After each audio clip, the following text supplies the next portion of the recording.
Olá! Olha, hoje a gente vai investigar uma das máquinas biológicas mais perfeitas que existem, o coração. Ele bate umas 100 mil vezes por dia, todo santo dia, por décadas. A pergunta é, como? Como ele consegue essa performance sem falhar? A gente não vai olhar para ele como uma simples bomba, mas sim com uma lupa para descobrir os segredos da sua engenharia no nível das células. Vamos mergulhar na histologia do coração. É isso aí. Porque o segredo dessa resistência e precisão não está só na força bruta do músculo, sabe? Está na arquitetura microscópica, na forma como cada tijolinho, cada célula é desenhada e conectada. A gente vai desmontar a parede do coração camada por camada, conhecer as células que moram ali e, o mais importante, entender como elas conversam para criar um batimento cardíaco perfeitamente sincronizado. É uma história de comunicação, de trabalho em equipe, no nível celular. Perfeito, então vamos começar a desmontar essa parede. A primeira coisa que me chama a atenção é que não é uma massa única de músculo, certo? É mais como um sanduíche com 3 camadas bem distintas. Quais são nelas e o que cada uma faz nesse conjunto? Exatamente. É uma estrutura de 3 camadas, perfeitamente funcional. De fora para dentro, a primeira camada que a gente encontra é o epicárdio. Pensa nele como uma capa protetora, bem fina e lisa, que também contém os principais vasos sanguíneos e nervos, e um pouco de gordura para amortecimento. É a primeira linha de defesa. Ok, uma capa protetora. E por baixo dela? Aí vem o protagonista da história, o miocárdio, O motor. o motor. Essa é a camada do meio, a mais grossa, a mais poderosa. É puro músculo cardíaco. É a usina de força que contrai e bombeia o sangue para o corpo inteiro. 95% da parede do coração é miocárdio. É aqui que a mágica do bombeamento realmente acontece. Essa é o endocárdio. É um revestimento super liso, delicado, que forra as câmaras internas do coração e também cobre as válvulas cardíacas. A função dele é crucial, criar uma superfície sem atrito nenhum para que o sangue flua livremente sem formar coágulos. É como o téflon de uma panela, sabe? Interessante essa analogia do Teflon, mas peraí, me veio uma dúvida aqui. Se essa camada interna, o endocárdio, inflama, isso deve ser um problema gigantesco, né? Já que ela está em contato direto com o sangue e com as válvulas. Um problema gravíssimo. É o que a gente chama de endocardite. Geralmente é uma infecção por bactéria que se instala ali. E como o endocárdio cobre as válvulas, a infecção pode destruir o tecido valvar, causando insuficiência cardíaca. E pior, pedaços dessa infecção podem se soltar, viajar pela corrente sanguínea e causar obstruções em outros órgãos, tipo no cérebro, causando um AVC. Isso mostra como a integridade dessa camadinha microscópica é uma questão de vida ou morte. Uau! Fica claro que cada camada tem um papel vital. Mas vamos focar nesse motor que você mencionou, o miocárdio. É ali que está o músculo. O que torna essas células musculares do coração, os cardiomiócitos, tão especiais? Elas não são como os outros músculos do nosso corpo, são? De jeito nenhum. Elas são únicas em vários aspectos. Primeiro, enquanto o músculo do seu braço tem células com vários núcleos, as células do coração, elas geralmente têm só um, bem no centro. Segundo, elas são estriadas, ou seja, no microscópio a gente vê um padrão de listras, que é a organização das proteínas que fazem a contração. Mas a característica mais marcante, a que define tudo, é que elas são ramificadas. Elas não são fibras retas isoladas. Elas se bifurcam e se conectam umas às outras, formando uma rede tridimensional, como galhos de uma árvore se entrelaçando. Espera aí. Essa ideia da rede é fundamental. Se elas formam uma teia, elas precisam se comunicar o tempo todo para contrair juntas. Não adianta uma célula contrair aqui e outra ali. Como elas conversam para garantir que o batimento seja um só, forte e unificado? Deve ter algo muito especial no ponto onde elas se tocam. Perfeito, sua intuição está certíssima. Esse ponto de contato tem um nome. São os discos intercalares. E eles são, assim, uma das estruturas mais geniais da nossa biologia. Eles são o ponto de conexão entre o topo de uma célula e a base da outra. E o que é fascinante aqui é que essa conexão tem uma dupla função. Ela resolve dois problemas ao mesmo tempo: força e comunicação. Dupla função? Como assim? Parece contraditório. Uma coisa é grudar com força, outra é passar uma mensagem. Pois é, e a natureza resolveu isso com dois tipos de ferramentas no mesmo lugar. A primeira ferramenta são as junções aderentes, que incluem os desmossomos. Pense nelas como rebites, um tipo de supercola biológica. A função delas é puramente mecânica, aguentar o tranco. Aguentar o tranco. Isso. Elas garantem que as células não se separem durante a contração violenta e incessante do coração. Se essas junções falham, o músculo pode literalmente se romper. Acontece em algumas doenças genéticas graves. Ok, então os rebites garantem a integridade da estrutura. E a comunicação?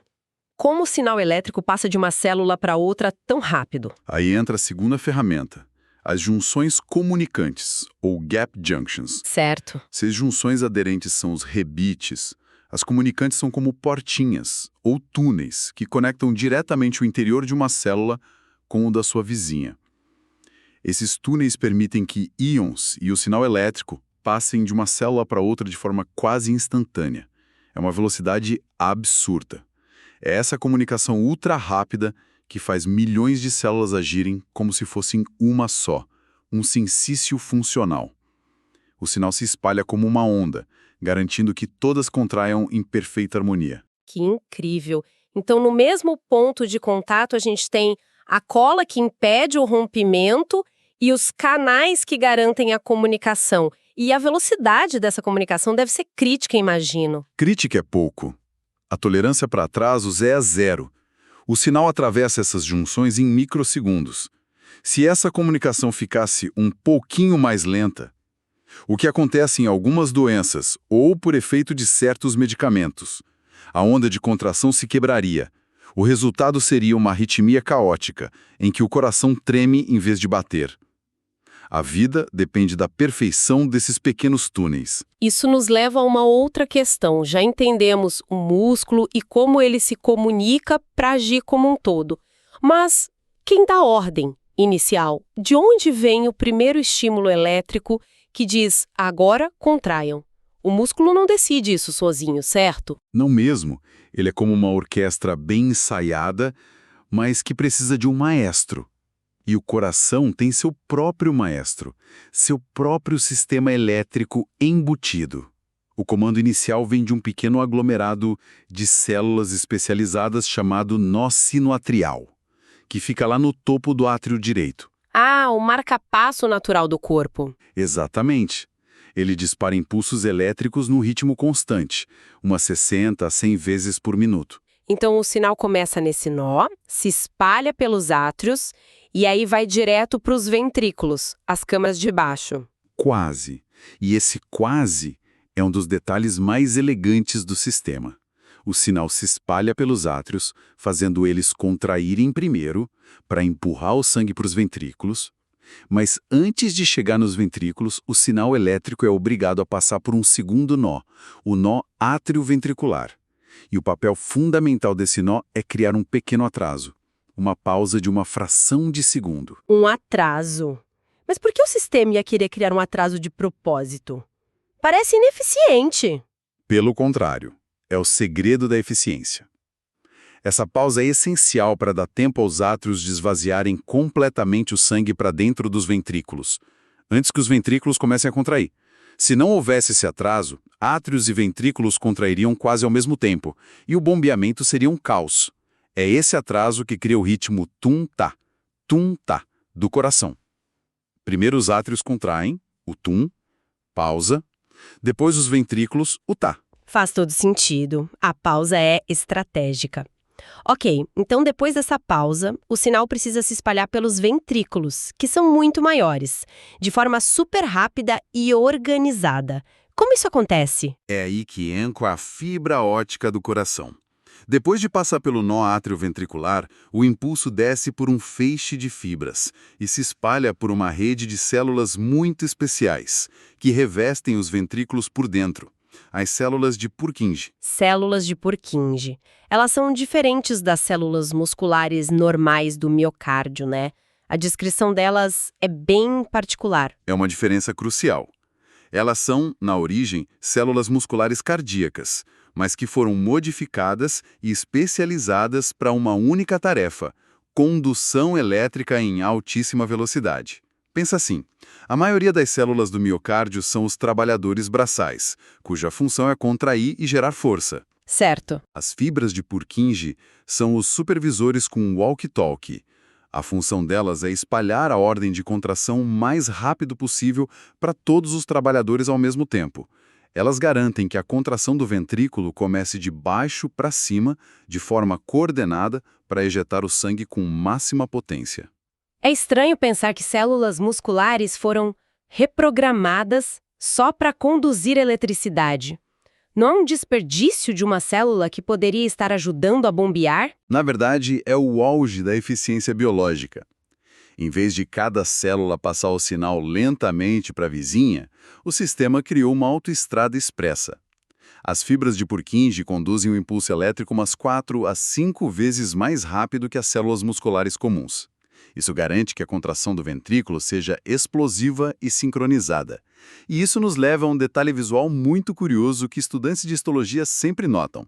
No microscópio, essas fibras de Purkinje são mais pálidas, quase desbotadas, em comparação com as células musculares ao redor. Sim. Por que isso acontece? Qual é a lógica por trás dessa aparência? A resposta está exatamente na função delas.